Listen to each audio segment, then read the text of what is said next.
Should we start? Morning. Morning. Morning, Siddharth. Tell us something about yourself. My name is Siddharth Jacob.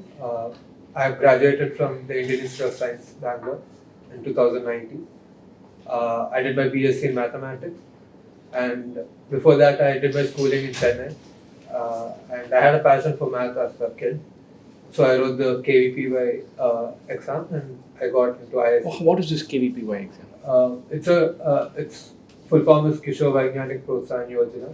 It's Okay. a government scholarship examination, central Okay. government, and it happens for the 11th grade and 12th grade students. And every year they select a few students, like about 100, 150 students, who get a direct admission into IISc. Okay, this is for IISc for their undergraduation program. Yes. But IISc is historically been known for their post-graduation. Yes. What fascinates you? Why is math fascinating to you? I don't know, like ever since I think from 4th grade, I loved solving puzzles and logical problems, and I think it grew from that. Okay. And, I used to write a lot of Olympiad exams in my middle school and high school. Wonderful. So, do you know the proof for why there are infinitely many prime numbers? Yes, sir. So basically, say there are finite number of prime numbers P1 to Pn. Then if you take the product and add one, it will be co-prime to all these prime numbers. So it's also a prime number. This is proof was given by? I think Fermat, I'm not sure. Okay. To check up on that. So suppose I say, what do you know? What is the largest string of composite numbers within 2 digits? Longest set of consecutive composite numbers. I'm not sure. I mean, I can just Okay. write it down. Suppose I say I want a set of 5 consecutive composite numbers. Okay. Can you find that? Yeah, 48, 49, 50, 51, and 52. Suppose I said, give me 7. Okay. Suppose I say, give me 15. You have a mechanism for finding 15 consecutive composite numbers. I don't think there's a specific algorithm because prime numbers aren't, they're set a fixed. Prime numbers aren't part of a pattern. Can composite numbers be part of a pattern? I mean, if they were part of a pattern, then prime numbers would be. Are you sure? Yeah. I can guarantee 15 consecutive composite numbers, Okay. but I may not be able to guarantee only 15 or only 17. Okay. I'm not able to recollect it. Okay. Let me put it this way. Suppose I find your co-prime proof Yes. from a set of n prime numbers Yes. plus 1. Yes. That's going to be co-prime with the product of all this. Yes. Let's say P1 plus P2, P1, P2, P3 till Pn Okay. are there are some n prime numbers. I'm not saying this is a finite set of all n prime numbers, some n prime numbers. P1 into P2 till Pn plus P1 will not be prime. It won't be prime. Plus P2 won't be prime, plus Yeah. P3 won't be prime. Okay. Therefore, there is one idea. Yes. Suppose I want a set of composite numbers. I want 10 composite numbers, 10 consecutive numbers that are all composite, no prime sitting inside. So I need to find a string of 10 numbers for which I have factors for. Yeah. Fine, so I'm just rewording the question in different Yeah. ways. Fine, I'm not going to give you the answer. I'm just trying to see if I can put a bunch of ideas so that we can figure this out together. Okay. Fine, so I want to find 10 consecutive numbers for which there is no, for which all don't have no factors. Okay. Not have to have some factor. Now let's suspend our P1, P2, P3, P4 till Pn idea. Let's Yeah. forget that. Let's hang on to the idea of 1, 2, 3, 4, 5, 6, 7, 8. I get it now. So, You okay. can just take, say, 2 to, you want 10 numbers, so say take the numbers from 2 to 12 Okay. and multiply them and Okay. add 2, 3, 4. So you can find a set of any n, for any n, can you find n consecutive composite numbers? Yeah. Just have to do the same. Start from a self number and go ahead. So you obviously like mathematics. So why do you want to do an MBA? I don't think just doing mathematics means I can't do an MBA because What is just doing mathematics? Do you think you can do mathematics for 100 more years? I think I can if I want So to. there's no just doing mathematics. Yes. No, I'm saying like an MBA also takes a lot of mathematics in it. For Where? a lot of finance courses. Do you think putting numbers in an Excel file is mathematics or solving prime numbers and composite is mathematics? What part of mathematics do you like? I like the logic part. Yes. Do you like the applied math part? Yes. Do you like the applied math part? Yes. Do you like integration or definite integral? I like definite integral. With where you can throw stuff into an algorithm and find area by doing brute force. Not the area as such. Like for example, I did a project in my undergrad which was related to options trading. Okay. And that involved a lot of definite integrals as well. Definite integral and applied mathematics is a very poor cousin of mathematics, right? Yeah, in the raw sense. Yes. Yeah. Why? I think the kind of math that I did in IISc, it is very broad in the sense that Forget the kind of math that you did. Forget the kind of math that you like. The kind of math I like is the more logical part. Okay. The more applied part. Okay. Which is why anyone would want to do the more applied part or the more pure part. Someone tells me they like mathematics. Yes. Then they're not going to like doing 73 to 96 and 5. No, I don't like that part. So there's no applied path to mathematics. No, things like statistics and probability, the application of that. You tell me you like mathematics and then you can't say I like statistics. You can say I like probability. Yeah, I like them both actually. But Okay. the kind of math that we do in IISc, it's more like analysis and it's more research oriented in a way. Okay. So not pure math. I'm not into pure math. Okay. Okay, fine. So why do you want to do an MBA? There are a couple of reasons. One, as I said, my project was on options trading and I got a lot into it. What is an option? An option is basically an agreement between a buyer and seller where the seller guarantees you a right to exercise your option. Basically, say there's a stock that interests you and you want to buy it, but you still aren't sure how it will behave in the next few days. So you pay a certain commission to the seller to have a right to buy it if you want to. Okay. And you can buy it. And then, so how is it different from just buying the share? The difference is that a share costs a lot more in the sense that like you don't actually have to own the share in this case, in the case of options. Okay. But at the same I time, still don't get it. What is an option? An option is an option to buy a share. it's a contract to buy a share, yes. Then I'm buying that share.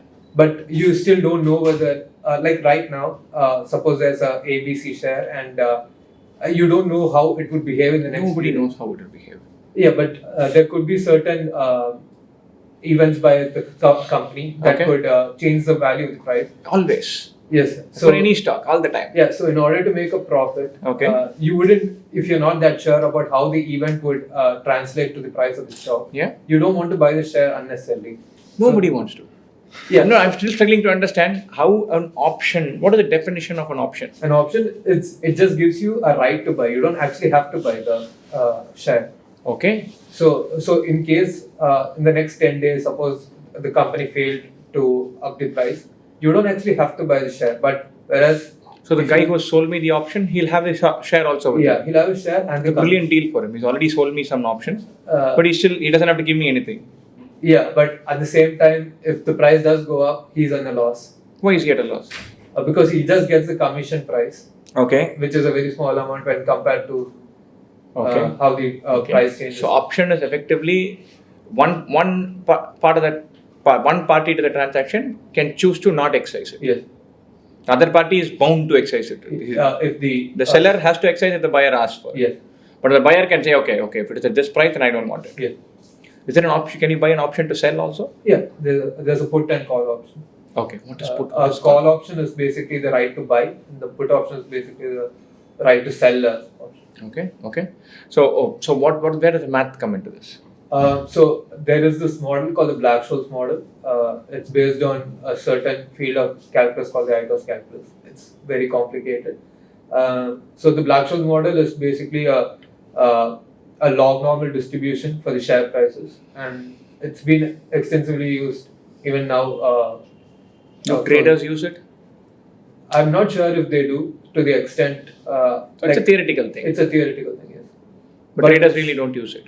But it's still. So it's one of those used for a fancy long things term. financial guys have Yeah. the math geeks in finance have used, but nobody really uses it, right? I think Can you really price an option using No, Black-Scholes you model? can't. You can't predict it, but you can always give an estimate based on how risk averted you are. Okay. It's basically a log normal distribution. So if you actually want to say the price wouldn't go beyond this range, then you can use a model and then find the probability of where the stock price would lie. Okay. Of course, it won't give you. Does the pricing reflect what the model predicts it to be? Not to a large extent, I guess, because there are other factors like. So it's a theoretical. Yes. One of those things which geeks have done, but the finance industry doesn't really use. And not right now, I guess, because there are other factors right now, such as because of social media, that you get to know things really quickly, like how. And that's not going to change. So why right now? When is it? Will it change in the near future? It's forever, right? Yeah, I mean, the social media influence is always going to be there. But and before social media, people whispered into each other's ears. Yeah, but right now, like for example, there is still a lot of math involved. Not particularly Black-Scholes model, but there is still a lot of math involved. What math? Like for example, there are a lot of strategies used in order to determine whether you want to go something called short and long. So these are strategies that evolved from the math and not Black-Scholes model, but basically. What is the math? Going long is buying a stock. Going short is selling a stock. Yeah. Where is the math in it? But to determine the probability under which, like the standard deviation, the probability under which. So what is the variable that will determine this probability? I'm sorry, Eric. So if you're a mathematician and I throw you stocks at it and say, give me the probability, what will you look for? With the stock price. Okay, there are a lot of factors like volatility of the stock. So what volatility? What is your statistical term? The deviance, standard deviation. Okay. Yeah. And, so suppose I want to think about a stock and I want to think about how it is volatile and I want to think about how it is volatile with respect to the market. Yes. How will I do the allied metric? Suppose I want to find a stock which goes counter to the market. Okay. What am I looking at? I'm not sure. What statistical variable would I look at? Suppose I give you the last 3 years data Yes. of this particular stock, of one particular stock vis-a-vis the market. Okay. And I give this to you for 100 stocks. Okay. And I'm telling you, find me the stock which is anti-market. Yeah, what variable are you going to look at? You look at the correlation between the market's market value and the value of the. So okay, so what should the correlation be? If it's negative, it means that you have. What is that word? What is correlation, or is it a statistical term or just an expression? It is a statistical term. Okay, so correlation is a metric. Yes. Okay, and that can be negative. Yes. Okay. Have you heard of this term called straddle? Yeah, briefly, but I haven't traded as such. Like Okay. I've done most of the theoretical parts. Okay. So straddle is somewhere. I'm not sure. I think it is a strategy that you use where you don't think the price would affect either it won't go too high or too low. Okay.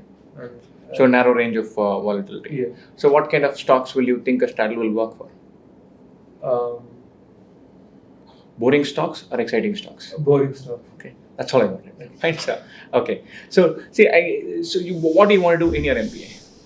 Yeah, so I actually want to pursue a career in options trading, but given that I don't have a lot of experience in it, I want to get more knowledge about it. Okay. And that would entail a lot to study in finance and other fields as well. Okay. And that's basically why I want to do an MBA. Okay. So, but you're definitely fascinated by options trading. Yes, but we've been reading on this. Yeah. Okay. What is the book you picked up? It's actually not a book. It's a website called Zerodha. Okay. And I think alumni from IIM Lucknow made the site. Okay. And they have a hyperlink called Zerodha Varsity. Okay. So that's where they teach a lot about options trading. Yeah. Okay. Does options trading have depth in the Indian market? Is it yeah, I think it started blooming from 2003. Okay. And right now, yeah, there's a lot of scope for it. Okay, so option trading is also blamed for quite a few of the boom busts because it gives you amazing amount of leverage for very little capital. Yes. Is that a problem? I don't think it's a problem. It all depends on how you use it. Okay. But if I'm a regulator, yeah, I cannot afford to say that let people punt with this. With one guy goes bust, then my counterparties are all in trouble.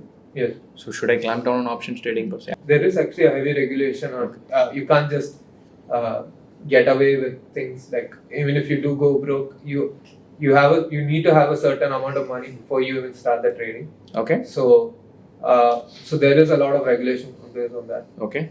But my problem is there'll be a guy who puts up capital of 1 crore Yes. and starts options trading. Yes. I'll let him have option positions for about 1.5 crores, not more than that. No, but that is the thing. There are regulations that based on the capital alone, you can fully participate in. So I am as a capital provider. Yeah. My regulation is say if you have a capital of 1 crore, Yes. I'll let you have open option positions for 1.5 crores, not more than that. Okay. Or say 75 lakhs, not more than that. Okay.